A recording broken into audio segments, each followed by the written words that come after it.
Sir या ना. कसे बरं बरं. तर कधीचा मॉडेल आहे आपला? हे 2013चं मॉडेल आहे आपलं.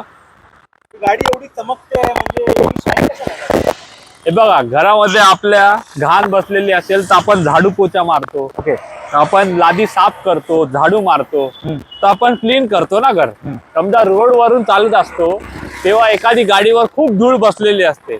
त्या गाडीवर धूळ बसलेल्या गाडीवर बघतात का तुम्ही? समजा मर्सडीज पण असून BMW आहे गाडी, पण त्या गाडीवर धूळ बसले, नाही बघणार ना तुम्ही. ही फक्त आपण गाडी इंटर क्लिनिंग पॉलिश केलेली आहे.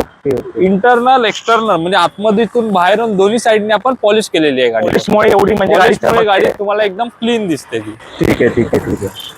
माझी गाडी आपल्याला म्हणजे पेंट आहे का नाही आहे मला कसं कळणार? म्हणजे तुम्ही पेंट करून पॉलिश केली आहे का ओरिजिनल कंडिशन आहे?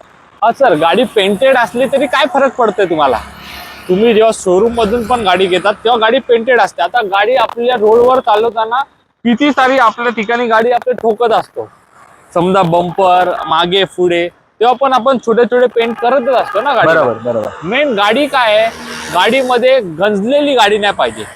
समजा बुडलेली आहे तर पाण्यामध्ये, फ्लडेड मध्ये, पूरच्या पाण्यामध्ये, किंवा गाडी लिकेज आहे त्यामुळे रस्टिंग झालेली आहे, गंजलेली आहे, ती गोष्ट नाही पाहिजे. मग गाडी ती गोष्ट नसल्यामुळे गाडीचा पत्रा सगळ्या बाजूनी गंजायला स्टार्ट होतो. ती गोष्ट गाडीमध्ये कोणत्याही गाडीमध्ये नाही पाहिजे. ते मेन बघायचं. गाडी पेंटेड आहे याच्याने काय फरक पडत नाही जास्त. पण नेक्स्ट टाइम तुम्ही आपल्याकडे आले आणि असा तुमच्या मनात प्रश्न आला, गाडी तुमची चमकते आहे तर तुमची गाडी पेंटेड आहे का, तर आम्ही या व्हिडिओच्या माध्यमाने तुम्हाला हा उत्तर माझ्या मतेने तुम्हाला भेटला असेल. तर गाडी पेंटेड नसते, पॉलिश असते, त्याच्यामुळे गाडी एकदम तुम्हाला चकचकीत आणि नवीन कंडिशन मध्ये दिसते. Okay, thanks for watching this video.